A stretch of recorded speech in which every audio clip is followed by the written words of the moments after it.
A few moments later.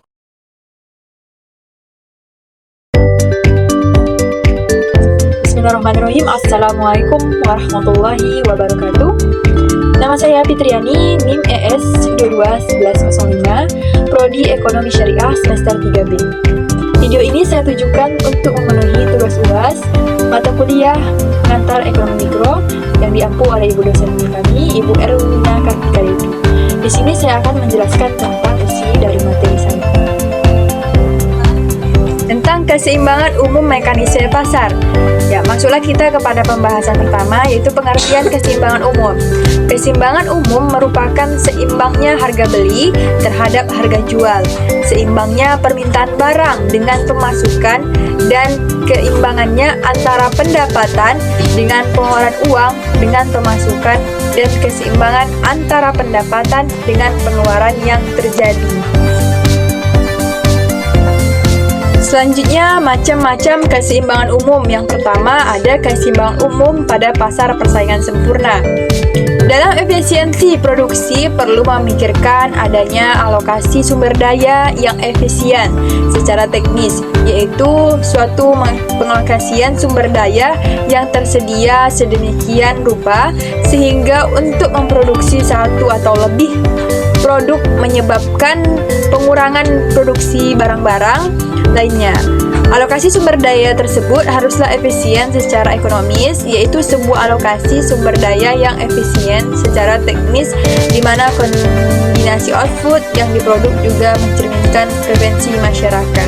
Keseimbangan umum pada pasar persaingan tidak sempurna. Pasar persaingan tidak sempurna merupakan situasi pasar di mana penjual atau pembeli mempunyai pengaruh pada harga barang atau jasa. Aspek penting dari seluruh situasi ini adalah bahwa penerimaan marginal berbeda dengan harga pasar karena perusahaan tidak lagi bertindak sebagai penerima harga.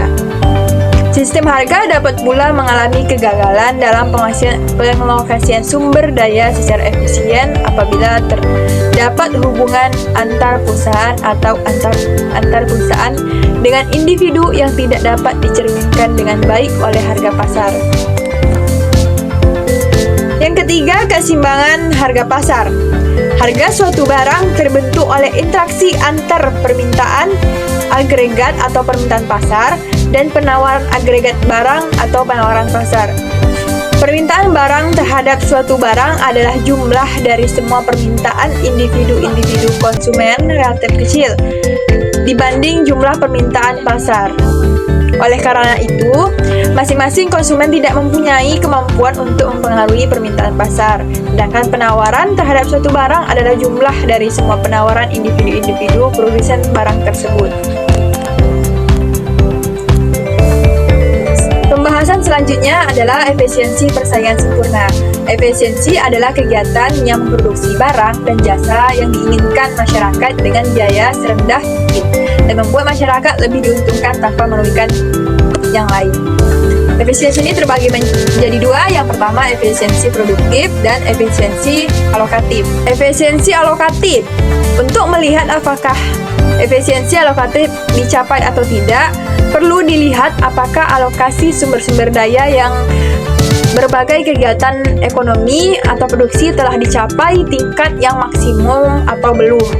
Alokasi sumber-sumber daya mencapai efisiensi yang maksimum apabila dipenuhi syarat-syarat berikut. Yang pertama, harga setiap barang sama-sama dengan biaya marginal untuk memproduksi barang tersebut. Efisiensi produktif, untuk mencapai efisiensi produktif harus dipenuhi dua syarat.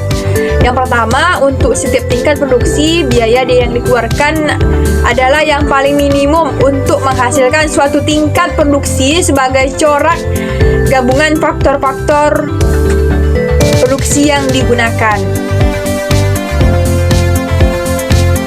Bahasan selanjutnya, definisi persaingan sempurna. Pasar persaingan sempurna adalah pasar yang di dalamnya meliputi penjual dan pembeli dengan jumlah banyak, dengan catatan kedua pihak tersebut tak dapat mempengaruhi harga sebab harga sudah ditentukan oleh pasar itu. Selanjutnya, Ciri-ciri pasar persaingan sempurna. Ya, terdapat beberapa ciri-ciri pasar persaingan sempurna. Yang pertama, perusahaan mudah keluar atau masuk pasar. Jadi setiap perusahaan dia akan mudah masuk dan keluar dari pasar tersebut. Yang kedua, menghasilkan barang serupa atau menghasilkan barang-barang yang sama. Yang ketiga, terdapat banyak perusahaan di pasar. Jadi dari dalam pasar akan terdapat banyak perusahaan-perusahaan. Yang ketiga, mengetahui tren pasar digital. Selanjutnya, keuntungan dan kerugian pasar persaingan sempurna.